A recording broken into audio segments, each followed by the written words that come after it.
I was putting together a power rankings of top running backs in the league. And the question I have for you is this. How many NFL running backs will be better than Najee Harris in the 2022 season? I won't say how many running backs will be better. I think right now, Jonathan Taylor is the number one running back. I think Nick Chubb's is better right now. So give me Jonathan Taylor, then give me Nick Chubb's. I think overall, coming out the backfield and a running back, Alvin Kamara, and then I'm going to take Najee. Because Najee as well, we will see more of him coming out the backfield and catching passes as well, whether it's Kenny Pickett or whether it's Mitchell Trubisky for the Pittsburgh Steelers. But, yeah, he's a top 5 running back. Now, statistically, he's a top 4 running back, Najee. But I don't think too many guys are better than Najee coming out that backfield, whether you're getting the ball handed to you or whether you're receiving the ball as a running back. So I'm going to go Jonathan Taylor, Nick Chubb's. I think overall Alvin Kamara is better overall, and then go Najee. Okay. I sorry, I'm just getting feedback. If you can mute your TV, that would be helpful because I'm hearing the commercial and you're trying to make your point. I'm with you there. I've got Taylor, Chubb, Derrick Henry. I've got a few other players I want to mention too. CMC is going to be healthy again, but he's only played in 10 games overall in the past 2 seasons. Joe Mixon, I think, is right there, but I think has better weapons and a better line.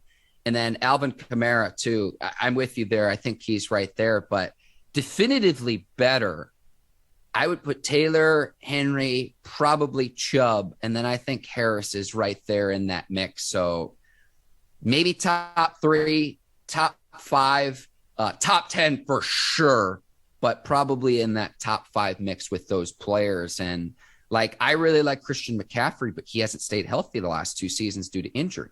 I like Joe Mixon, but I think he benefits from having great weapons around him. So I think he's right there.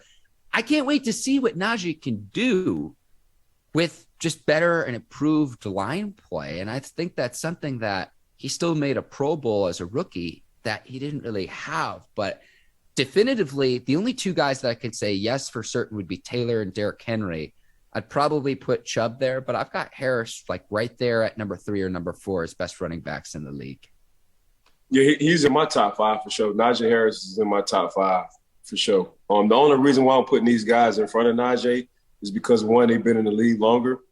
2, and the reason why I'm putting Jonathan Taylor offensive line is okay. The offense was okay.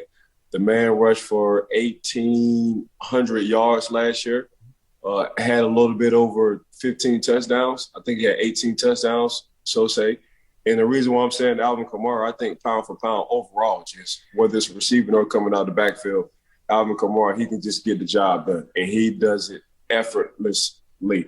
I didn't mention Derrick Henry, and I didn't mention Derrick Henry because we all know what he can do, but I think he's just the typical old school running back. You hand the ball off to him, you don't get him out the backfield. He need to see the line. He need to get his couple of steps. And that's the old school traditional running back. Joe Mixon, you said it best. Joe Mixon benefited off the supporting cast with Joe Burrow and company, and Jamar Chase and company, and T. Higgins and company, and Boyd and company, Tyler Boyd and company. So I look at it that way. Even with the okay line, it's just, you can't stack the box with Joe Mixon because, man, them boys, Jamar Chase and company, man, they demand double, sometimes triple team, depending on the situation. When you look at Najee Harris, other than Devontae Adams, I'm going to stack the box. And for you to rush over 1,200 yards and to have Deontay Johnson. But yes. Yes, Deontay Johnson. I'm sorry. Thank you for correcting me. For you to have over 1,200 yards and you knew that's what the Pittsburgh offense pretty much was a running offense. and the line was okay at some point in time, and you didn't have a mobile quarterback at that time, that says a lot about Najee. And now Najee did have in the top 5, I think he had 307 carries. Nick Chubb's had 292. I think Joe Mixon had 290 something as well. So he did carry a lot of the load. And they said this year for Najee, he won't carry the football as much. I think they want to keep it between that 280, 290 range. Just my personal opinion. We'll talk about that at the end of the season.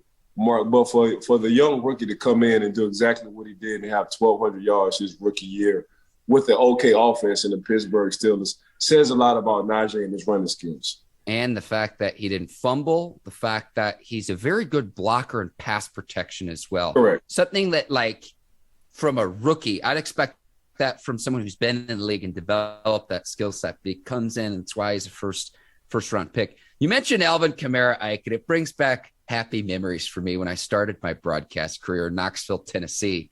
And I would see Kamara for the Tennessee Volunteers. And he had this game, because remember, he was a transfer running back from Alabama. He had this game against Texas A&M where he had like 300 scrimmage yards. And I'm like, he could be a special player, not just collegiately, but he might have a pro career. I tweeted, it's crazy. I watched Alvin Kamara at Tennessee. I tweeted Alvin Kamara from that game, and his sister retweeted me back. I was like, who the heck is this guy? And I said he would be a perfect fit for the New Orleans Saints. And guess exactly where he went. He went to the New Orleans Saints. So, yeah, Alvin Kamara, man, he's just different. That's why I call him the total package. You know, if Christian McCaffrey can stay healthy, he would be doing the same thing, but that's the issue. But Alvin Kamara, he does that, and he makes it look easy. Yeah, he was a college teammate with Josh Dobbs, too. So for our Steelers viewers and listeners, too. And then he was splitting time in the backfield with Jalen Hurd, who I know is an NFL receiver, but they both played running back in college. And I just remember, Jalen Hurd, not Hurts, Hurd. Hurts, I'm sorry. He was well, Hurts is the quarterback, but Hurd was size and speed. Yes, sir. I'm talking about Hurd, yeah. Hurd sitting in that backfield, he wound up playing receiver. So when you can move from running back to receiver at the professional level, that's saying a lot about your athleticism. 100%. I just happy memories there of many moons ago. I haven't thought about that in a long time. Right there. Going back into the archives,